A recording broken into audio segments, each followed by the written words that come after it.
జై తెలంగాణ. క్షమించాలి మీడియా మిత్రులకు కొంచెం ఆలస్యమైనందుకు. ఇవాళ హైదరాబాద్ మహానగరంలో జిహెచ్ఎంసి శాఖలో జరుగుతున్నటువంటి తీవ్రమైనటువంటి అవినీతిని ప్రజల ముందు ఉంచాలనేటటువంటి ఉద్దేశంతో ఈ పత్రికా సమావేశం ఏర్పాటు చేయడం జరిగింది. గ్రేటర్ హైదరాబాద్ మున్సిపల్ కార్పొరేషన్ ఏర్పడ్డ తర్వాత అనేక గ్రామాలను రకరకాల టైం లైన్లో రకరకాల ప్రభుత్వాలు మున్సిపాలిటీని పెంచుకుంటూ వెళ్ళిన తర్వాత కొన్ని మంచి మార్పులు వచ్చినాయి, కొంత ఇండస్ట్రీ పెరిగింది, కొన్ని పనులు జరిగినాయి. But at the same time ఇప్పటికీ కూడా హైదరాబాద్ మున్సిపల్ కార్పొరేషన్లో ఒక చిన్న వాన చినుకు పడితే ఎక్కడ హైదరాబాదు ఎక్కడ నీళ్లు అక్కడే నిలిచిపోవడం, ఎక్కడ కార్లు అక్కడే నిలిచిపోవడం, ఇవన్నీ చూస్తూ ఉన్నాం. మరి హైదరాబాద్ జిహెచ్ఎంసీతో పాటు హైదరాబాద్ మెట్రోపాలిటన్ డెవలప్మెంట్ అథారిటీ అని ఆల్మోస్ట్ తెలంగాణలో సగం జిల్లాలను టచ్ చేసే విధంగా అతిపెద్ద ఏరియాను కూడా మనం ఏర్పాటు చేసుకున్నాం. ఆ హెచ్ఎండిఏ పరిధిలో కూడా అనేక కార్యక్రమాలు చేస్తూ ఉంటాం. ఆ హెచ్ఎండిఏ పరిధిలో దాదాపు ఈ మధ్యలో కాంగ్రెస్ ప్రభుత్వం వచ్చిన తర్వాత 35,000 కోట్ల ప్లాట్లను తెలంగాణ భూములను అమ్మకానికి పెట్టిండ్రు. ఆ 35,000 కోట్లు మరి కనీసం హైదరాబాద్ అభివృద్ధికి ఉపయోగపడ్డవా అంటే ఎక్కడ దాఖలాలు అయితే కనిపించడం లేదు. జనరల్గా ఈ మొత్తం మున్సిపల్ శాఖలో ఒక 5-6 డిపార్ట్మెంట్లు చాలా ఇంపార్టెంట్ ఉంటాయి. ఒకటి ఔటర్ రింగ్ రోడ్డు, దాని మెయింటెనెన్స్, ఇంకోటి బుద్ధ పూర్ణిమ ప్రాజెక్టు, ఒకటి హెచ్ఎండిఏ, అట్లానే అర్బన్ ఫారెస్ట్రీ డిపార్ట్మెంట్ అని ఉంటుంది, మొక్కలు పెంచి పంచడం అవి చేస్తూ ఉంటారు. ఇంకోటి ప్లానింగ్ డిపార్ట్మెంట్ ఒకటి ఉంటుంది, ఇంకోటి విజిలెన్స్ అండ్ ఎన్ఫోర్స్మెంట్. ఇవి ప్రధానంగా ఉండేటటువంటి డివిజన్లు. మనము గ్రామాలలో ఉండేటటువంటి పంచాయతీరాజ్లో కూడా 5 లక్షల రూపాయలను కూడా నామినేషన్ పద్ధతిలో ఎవరికి వర్క్స్ ఇవ్వం. 5 lakhs కూడా టెండర్ పెట్టాల్సిందే అంటారు. 4.99 దాటితే టెండర్ పెట్టాల్సి. కానీ ముఖ్యమంత్రి గారే చైర్మన్గా ఉండి ముఖ్యమంత్రి గారే వైస్ చైర్మన్గా ఉంటారు హెచ్ఎండిఏకి. గమ్మత్ ఏంటంటే హెచ్ఎండిఏకి చైర్మన్ సీఎం, మా వైస్ చైర్మన్ మున్సిపల్ మినిస్టర్. ఇక్కడ ఈ రెండు సీఎం గారే కావడంతో ఆయన్నే చైర్మన్, ఆయన్నే వైస్ చైర్మన్, ఆయన్నే రాజు, ఆయన్నే మంత్రి. అయినప్పటికీ ఈ అర్బన్ ఫారెస్ట్రీ డిపార్ట్మెంట్ ఏదైతే ఉందో, మొన్ననే సీఎం గారు వెళ్ళి ఓపెన్ చేసిన ఈకో పార్క్ రాజేందర్ నగర్లో కోత్వాల్గూడలో 50 కోట్లతో ఈకో పార్క్ చేస్తే ఆ 50 కోట్లు కూడా నామినేషన్ బేసిస్ మీద ఇచ్చిన వర్కే. అది ఈ గవర్నమెంట్ చేస్తున్నది ఏం కాదు. బీఆర్ఎస్ గవర్నమెంట్ ఉన్నప్పటి నుంచి మా దగ్గర ఆర్టీఐలో 2017-18 నుంచి డేటా ఉంది. 2017-18 నుంచి మొన్న 2021-22 వరకు బీఆర్ఎస్ హయాంలో 485 కోట్ల రూపాయల వర్క్స్ నామినేషన్ కింద ఇచ్చారు.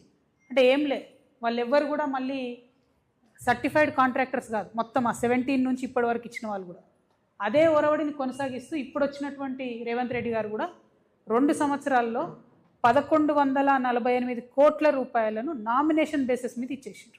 అది నేను చెప్తలేను, ముఖ్యమంత్రి గారు స్వయంగా చెప్పిందే. నేను 1,148 కోట్లు ఖర్చు పెట్టినా అని చెప్పి ఈకో పార్క్ ఓపెన్ చేశారు, ఆయనే చెప్పింది. ఈ మొత్తం 1,148 crores కూడా కంప్లీట్గా నామినేషన్ మీద ఇచ్చారు. This is against Telangana state financial code section 173. Telangana state financial code అని ఉంటుంది, దానికి అగెన్స్ట్ ఇది. ఇట్లా నామినేషన్ పద్ధతిలో ఇవ్వడానికి లేదు. 2023లో ఒక కమిటీ వేసిన ఆఫీసర్స్ కమిటీ అందరినీ కూడా విచారణ చేసి జరుగుతున్నటువంటి అవినీతి కానీ నామినేషన్ కానీ పద్ధతులన్నీ చూసి 2023లో ఆఫీసర్స్ కమిటీ ఒక రికమెండేషన్ ఇచ్చింది. టెండర్ వేయకుండా ఇట్లా ఇవ్వడానికి లేదు, నామినేషన్ బేసిస్ మీద ఇవ్వద్దు అని చెప్పి ఆఫీసర్స్ కమిటీ డైరెక్ట్గా రిపోర్ట్ ఇచ్చింది. ఇంతవరకు ముఖ్యమంత్రి గారు ఆ రిపోర్టుని పట్టించుకోకుండా దాదాపు 1,148 కోట్ల రూపాయలను నామినేషన్ పద్ధతిలో ఇవ్వడాన్ని మేము తీవ్రంగా ఖండిస్తూ ఉన్నాం. ఖచ్చితంగా ఇది ముఖ్యమంత్రి గారి డిపార్ట్మెంటు, వారి స్వీయ పర్యవేక్షణలో ఉండేటటువంటి డిపార్ట్మెంట్ కాబట్టి ఇన్ని 100 కోట్ల రూపాయల ప్రజాధనాన్ని ఇట్లా దుర్వినియోగం చేయడం కరెక్ట్ కాదు. ఖచ్చితంగా టెండర్ సిస్టమ్ దాంట్లో ఇంట్రడ్యూస్ చేయాలని నేను కోరుతా ఉన్నాను. ఎందుకు టెండర్ సిస్టమ్ ఇంట్రడ్యూస్ చేయాలి? జనరల్గా 50 కోట్ల వరకు ఒక టెండర్ వేస్తే ఏమవుతుందంటే జిఎస్టీ 18% ఉంటుంది, ఈఎస్ఐ 5% ఉంటుంది, ఈపీఎఫ్ అంటే అందులో పనిచేసేలకు 11% ఇవ్వాల్సి వస్తుంది, టెండర్ ప్రీమియం ఒక 2% ఉంటుంది, సీనరేజ్ ఛార్జెస్ ఒక 1% ఉంటాయి, ఎన్ఏసి న్యాక్ అని ఉంటుంది, ఆ ఛార్జెస్ ఒక 2% ఉంటాయి, లేబర్ సెస్ 1% ఉంటుంది, ఈఎండి 2% ఉంటుంది, వర్క్ డిపాజిట్ 5% ఉంటుంది, ఇన్కమ్ ట్యాక్స్ ఒక 2% ఉంటుంది. అంటే ఓవరాల్గా ఒక 50 కోట్ల టెండర్ వేస్తే దాదాపుగా 47 to 50% మళ్ళీ బ్యాక్ టు గవర్నమెంట్ ఏదో ఒక రూపంలో వస్తుంది. అదే నువ్వు 50 కోట్లు డైరెక్ట్గా నామినేషన్ పద్ధతులు ఇస్తే డైరెక్ట్గా కాంట్రాక్టర్ జేబులకు అవుతుంది, అక్కడ నుంచి పొలిటీషియన్స్ జేబులకు అవుతుంది తప్పితే ప్రజలకైతే ఉపయోగపడదు. కాబట్టి ఖచ్చితంగా జిహెచ్ఎంసీలో ఏ డిపార్ట్మెంట్ అయినా సరే టెండర్తోని జరగాలని చెప్పి నేను డిమాండ్ చేస్తున్నా. ఎందుకంటే ఇంజనీరింగ్ డిపార్ట్మెంట్లో at any given point of time 10 నుండి 15,000 కోట్ల వర్క్స్ అవుతూ ఉంటాయి. కాబట్టి నేను డిమాండ్ చేస్తూ ఉన్నాను. అదేవిధంగా ఈ నర్సరీ డిపార్ట్మెంట్లో ఎక్కడైతే అవినీతి జరుగుతుందో ముఖ్యమంత్రి గారు ఈ 1100 కోట్లు స్పెండ్ చేసినామని చెప్పినో అందులో దాదాపుగా 6,000 మంది ఎంప్లాయీస్ ఉంటారు. వాళ్ళకి ఏం చేస్తున్నారు? ఇవాళ జీతాలు 13,800 రూపాయలు ఇస్తున్నారు.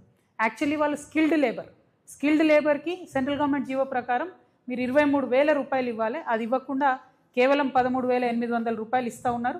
ఖచ్చితంగా 23,800 వచ్చేటట్టుగా ప్రభుత్వం వెంటనే చర్యలు తీసుకోవాలి. 100 కోట్ల రూపాయలు నామినేషన్లో ఇవ్వడం కాదు, మీరు మొక్కలు పెంచడంలో, మొక్కల్ని పంచడంలో, మొక్కలు నాటడంలో, మొక్కలు కొనుగోలు చేయడంలో చేస్తున్నటువంటి అవినీతి అంతా కూడా తెలిసి మాట్లాడుతూ ఉన్నాం. అవినీతిని తక్షణం ఆపండి. ఎక్కడ పడితే అక్కడ నామినేషన్ ఇచ్చే వ్యవస్థ ఆపండి. నర్సరీలో పనిచేస్తున్నటువంటి 6,000 మంది పైచీలకు మీరు లేబరర్స్ని జీతాలు ఇవ్వాలి స్కిల్డ్ లేబర్స్ కింద అని చెప్పి నేను కోరుతా ఉన్నాను. ఎట్ ద సేమ్ టైం మీ అందరికీ తెలుసు, ఆ ఔటర్ రింగ్ రోడ్లో ఉండేటటువంటి ఒక కంపెనీ పేరు మీద సిట్ వేసిండ్రు మరి ముఖ్యమంత్రి గారు. మేము బాగా అవినీతి జరిగింది, బీఆర్ఎస్ వాళ్ళు అమ్ముకున్నారని ఒక సిట్ వేసిండ్రు. ఆ సిట్ ఏమైందో ఇప్పటివరకు తెలుస్తలేదు. నాకు డౌట్ ఏమొస్తుందంటే మన సిట్టింగ్ అయిందేమో ముఖ్యమంత్రి గారితోనే, అందుకనే సిట్టు సంగతి బయటపడతలేదు అనిపిస్తుంది. ఎందుకంటే వై కాంప్రమైజ్? ఎందుకు వస్తలేదు డేటా? ఇవాళ ఔటర్ రింగ్ రోడ్లో జరుగుతున్న యాక్సిడెంట్లకు ఎవరు బాధ్యులండి? ఎంత గమ్మత్ ఉంటుందంటే ఇప్పుడు ఆ కాంట్రాక్ట్ బీఆర్ఎస్లు ఇచ్చిందే, అది వీళ్ళు కొనసాగిస్తున్నదే. ఔటర్ రింగ్ రోడ్ పెద్దగా ఉంటుంది, మధ్యలో డివైడర్ ఉంటుంది కదా, ఆ రింగ్ రోడ్కు అటు ఇటు దాటేటప్పుడు టోల్ పైసలేమో కాంట్రాక్టర్ పోతాయట, మధ్యలో మొక్కలు చెట్లు మళ్ళీ డిపార్ట్మెంటే మెయింటైన్ చేయాలి. అంటే వానికి రోడ్ అమ్మిర్రు, దాని నుంచి ఎంతో కొంత గవర్నమెంట్కి రావాల్సింది పోయి ఉల్టా చెట్ల మీద ఖర్చు, మెయింటెనెన్స్ ఖర్చు మొత్తం కూడా వీళ్ళే పెట్టాలి. చాలా విచిత్రమైన పరిస్థితి ఉంది. మరి ముఖ్యమంత్రి గారు అసలు మీ డిపార్ట్మెంట్ను రివ్యూ చేస్తున్నారా, చేస్తలేరా? ఎందుకంటే ఔటర్ రింగ్ రోడ్ మొత్తం పొడవు 153 కిలోమీటర్లు ఉంటే అందులో 40 కిలోమీటర్లకు 200 మంది లేబరర్స్ ఉండాలి. కానీ ఇవాళ ఉన్న పరిస్థితి యాజ్ ఆన్ టుడే మీరు పోయి చూస్తే టోటల్ 153 కిలోమీటర్స్కి 150 మంది మాత్రమే లేబర్ ఉన్నారు. అంటే మీరు కనీసం మన వాళ్ళకు పనిస్తలేరు, వాళ్ళతో మెయింటెనెన్స్ చేస్తలేరు, ఆ సిట్ ఏమైందో కూడా చెప్తలేరు.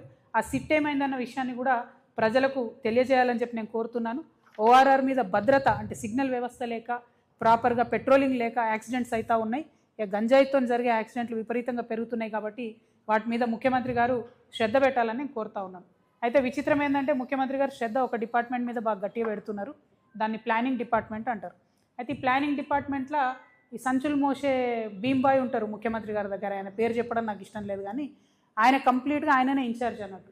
ఈయన చైర్మన్ ఉంటే ఆయన వైస్ చైర్మన్ అన్న లెవెల్లో వాళ్ళు చెప్తే తప్పితే పని అవ్వడం లేదు. రియల్ ఎస్టేట్ వాళ్ళందరూ కూడా వచ్చి మొత్తుకుంటున్నారు. హైడ్రాతోని రియల్ ఎస్టేట్ సగం కుదేలు చేసిండ్రు, రెండవది అవినీతితో కుదేలు చేస్తున్నారు. Per square feet 150 rupees up front ఇస్తే తప్ప పర్మిషన్ ఇవ్వమని చెప్పి ప్రభుత్వం రియల్ ఎస్టేట్ వాళ్ళను వేధించడం మానుకోవాలి. రియల్ ఎస్టేట్ వాళ్లకు మీరు కంప్లీట్గా ఎక్స్టార్షన్ చేస్తూ ఉన్నారు. దీని మీద మీరు ఈ వేధింపులు మానుకోకపోతే, ఈ ఎక్స్టార్షన్ మానుకోకపోతే ఖచ్చితంగా అవసరమైతే ఈడీ వరకు కూడా కంప్లైంట్ ఇవ్వడానికి తెలంగాణ జాగృతి వెనుకాడదని చెప్పి ఈ సందర్భంగా తెలియజేస్తూ, మరి గుంపు మేస్త్రి గారు జిహెచ్ఎంసీ అంటే గ్రేటర్ హైదరాబాద్ మున్సిపల్ కార్పొరేషన్ కాదు, గుంపు మేస్త్రి గారి హయాంలో జరుగుతున్న మహా కరప్షన్ అని చెప్పి మేము చెప్పాలనుకుంటున్నాం. ఈ కరప్షన్ని తప్పకుండా మీరు చెక్ చేయాలి, దీని మీద ఆలోచన చేయాలి. మన హైదరాబాద్ సిటీ డెవలప్మెంట్ని పక్కకు పెట్టి ఈ అవినీతిని మీరు ఇంకా పెంచుకోవడానికి ఫ్యూచర్ సిటీని ముందుకు తీసుకొచ్చి పెడతా ఉన్నారు. అది కరెక్ట్ కాదు. హైదరాబాద్ సిటీలో మీరు ఫెసిలిటీస్ ఇవ్వండి, ఈ సిటీ ఎదిగేలాగా చూడండి, ఇక్కడ కంపెనీస్ వచ్చేలా చూడండి. ముందు దీన్ని ప్రొటెక్ట్ చేయండి, తర్వాత ఫ్యూచర్ సిటీ గురించి ఆలోచించండి. మీ రియల్ ఎస్టేట్ కోసం అటుపోయి హైదరాబాద్ సిటీ ఫ్యూచర్ని నాశనం చేయొద్దని ముఖ్యమంత్రి గారిని కోరుతూ మళ్ళొకసారి డిమాండ్, ఖచ్చితంగా నామినేషన్ ప్రక్రియను క్యాన్సిల్ చేయాలి. టెండర్ సిస్టమ్ ద్వారా మాత్రమే ₹1 అయినా సరే ప్రజలకు జవాబుదారీగా ఉండేటట్టు ముఖ్యమంత్రి గారు శ్రద్ధ పెట్టాలని కోరుతూ సెలవు తీసుకుంటున్నాను. Thank you. జై తెలంగాణ, జై తెలంగాణ, జై జాగృతి. మా పార్టీ అనౌన్స్మెంట్ కార్యక్రమం 25వ తారీఖు ఉంటుంది కాబట్టి మేము ఆ రోజు 25 నాడు జరిగే కార్యక్రమాన్ని పర్యవేక్షించడానికి తెలంగాణ జాగృతి తరఫున ఒక 21 కమిటీలను వేయడం జరిగిందండి. ప్రతి కమిటీలో దాదాపు 30 మంది మనకు సభ్యులు ఉంటారు. ఆ తర్వాత వాలంటీర్ల సంఖ్య దాదాపు ఒక 500 మందితో వాలంటీర్స్ ఉంటారు. ట్రాఫిక్కి కానీ పోలీస్ వాళ్ళకి కానీ వచ్చేటటువంటి అన్ని జిల్లాల నుంచి తరలి వచ్చేటటువంటి వెహికల్స్కి ఇబ్బంది కాకుండా ఈ కమిటీస్ విత్ ఫోన్ నంబర్స్ మేము మా సోషల్ మీడియాలో పెట్టడం జరుగుతుంది. సో ప్రెస్ మిత్రులందరి పక్షాన ప్రజలకు కూడా తెలియజేస్తూ ఉన్నాను. పొద్దున మనకు 10కే ముహూర్తం ఉంది కాబట్టి తొందరగా తరలి రావాలి. వచ్చేటటువంటి వారందరూ కూడా పార్కింగ్ ఏర్పాట్లన్నీ కూడా చేస్తూ ఉన్నారు. బట్ ఏమాత్రం అనుమానాలు ఉన్నా ఈ కమిటీల వివరాలన్నీ ఆన్లైన్లో ఉంటాయి కాబట్టి డైరెక్ట్గా ఫోన్ చేసి తెలుసుకోవచ్చు. జాగృతి బాధ్యులందరినీ కూడా ఒక 21 కమిటీలతోని మేము సభకు ఏర్పాట్లు చేసుకుంటామని సంతోషంగా తెలియజేస్తున్నాము. Thank you. జై తెలంగాణ. జై తెలంగాణ.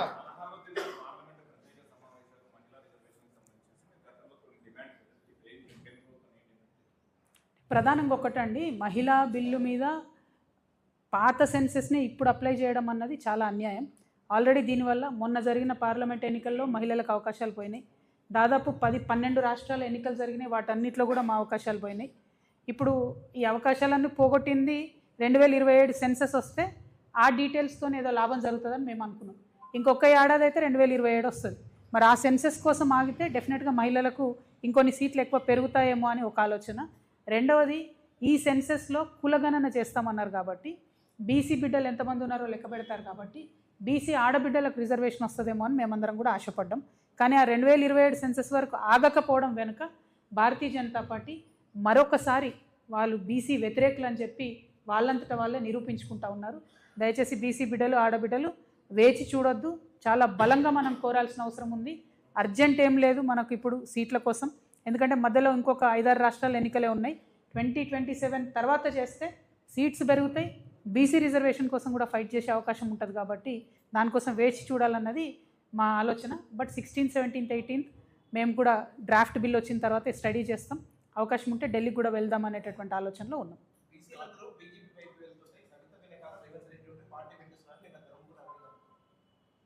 అసలు ఆయన ఎవరన్నది సగం మంది గుర్తులేదు. మా నిజామాబాద్ వాళ్ళకే గుర్తులేదు ఆయన ఎవరన్నది. ఆయన గురించి నేను మాట్లాడేందుకే, ఆయన ఏం మాట్లాడతాడో ఆయనకే అర్థం కాదు. పొద్దున ఏం మాట్లాడతాడో రాత్రి ఏం మాట్లాడతారో, ఒక రోజు ఒక మాట, ఇంకో రోజు ఇంకో మాట. అట్లాంటి వాళ్ళ గురించి మాట్లాడి నేను టైం వేస్ట్ చేయదలుచుకోలేదు. తెలంగాణ ఆడబిడ్డలు స్వయం ప్రతిపత్తి కలిగినటువంటి వాళ్ళు, స్వతంత్రంగా ఆలోచించుకునేటటువంటి శక్తి ఉన్నవాళ్ళు. నేను తెలంగాణ ఉద్యమంలో రాటుదేలి ప్రజల మధ్యలో ఉండి ప్రజల మధ్యలో బతికి ప్రజల కోసం పనిచేయడానికి వస్తున్నటువంటి ఒక ఆడబిడ్డను. నన్ను పట్టుకొని ఎవరో మద్దతు ఇస్తే మీరు బతుకుంటారు, ఎవరో మద్దతు ఇస్తే మీరు ఉంటారంటే కేవలం ఆయన పురుష అహంకారం కనబడుతుంది తప్పితే ఇంకొకటి కాదు. ఇటువంటి మాటలు అరవింద్ గారు ఇంకోసారి మాట్లాడితే మంచిగా ఉంటుందని కూడా తెలియజేస్తాను. Thank you. జై తెలంగాణ. ఏమో నేను చెప్పిన కదా, ఆయనకు తలకాయనే లేదు. ఆయన గురించి ఎందుకు మనకు డిస్కషన్, వేస్ట్ ముచ్చట. ఆయనకు అరవింద్ అనేట ఆయనకు తలకాయ లేదు, ఉన్నా పని చేయదు, వేస్ట్.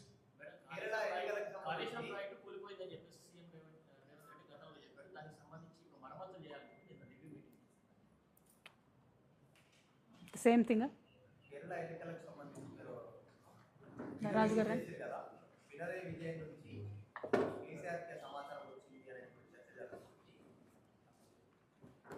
కేరళ ప్రజలను తెలంగాణలో కాంగ్రెస్ పార్టీ మనం చేసిన మోసాన్ని తెలియజేయడం కోసం మాత్రం నేను ఆ వీడియోని రిలీజ్ చేసినాను.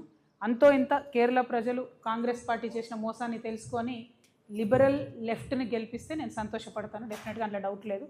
ఆ చర్చ ఎక్కడెక్కడ ఏ పార్టీలో జరిగిందో నాకు అనవసరం, నాకు తెలియదు కూడా. నాకు ఐడియా లేదు. నీ లెక్క నేను కూడా పేపర్లో చూసిన తప్పితే నాకైతే ఐడియా లేదు. బట్ కాళేశ్వరం అనే ప్రాజెక్ట్ని ఇదివరకు వాడుకోము అని చెప్పినటువంటి ముఖ్యమంత్రి గారు మళ్ళీ కాళేశ్వరాన్ని ఉపయోగంలోకి తేవాలి అనేటటువంటి ఆలోచన నేను వెల్కమ్ చేస్తున్నా. 2 కారణాలు. కరెక్ట్గా కాళేశ్వరాన్ని కక్కుర్తి లేకుండా, కమిషన్ల కోసం ఆశపడకుండా పూర్తి చేస్తే అన్ని జిల్లాలకు కూడా నీరు ఇచ్చేటటువంటి ఆస్కారం ఉన్నది. కానీ దానికి సంబంధించినటువంటి సిన్సియర్గా పని కాంగ్రెస్ ప్రభుత్వం చేస్తుందని చెప్పి నేనైతే అనుకుంటలేను.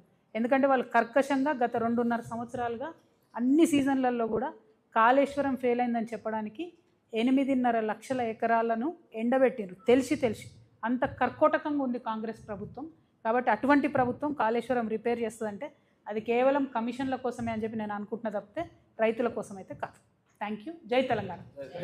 సారీ, క్షమించాలి, ఒక్క నిమిషం. మా హెచ్ఎంఎస్ రాష్ట్ర సెక్రటరీ గారు రాజు గారు వచ్చినారు. వారు ఇప్పటిదాకా ఇచ్చినటువంటి వివరాలతోనే నేను హెచ్ఎండిఏకి సంబంధించి, జిహెచ్ఎంసీకి సంబంధించి, అవినీతికి సంబంధించి నేను ప్రెస్ మీట్ పెట్టడం జరిగింది.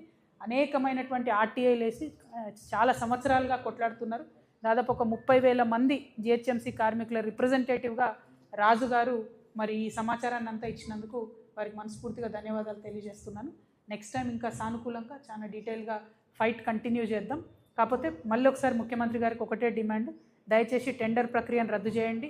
ఎవరైతే రిటైర్డ్ ఉద్యోగులు ఎంబీ బుక్లను రాస్తూ ఉన్నారో ఆ పద్ధతిని కొనసాగించకుండా ఎవరైతే కరెక్ట్గా సంతకాలు పెట్టాలో ఆ టెక్నికల్ ఇష్యూస్ అన్ని సరిచూసుకునే విధంగా అవినీతి జరగకుండా ప్రజల డబ్బు ప్రజలకు చెందేలాగా ముఖ్యమంత్రి గారు ప్రయత్నం చేయాలని చెప్పి డిమాండ్ చేస్తూ థ్యాంక్ యూ. సెలవు. జై తెలంగాణ. మరి ఇంత లేట్ అయిందండి.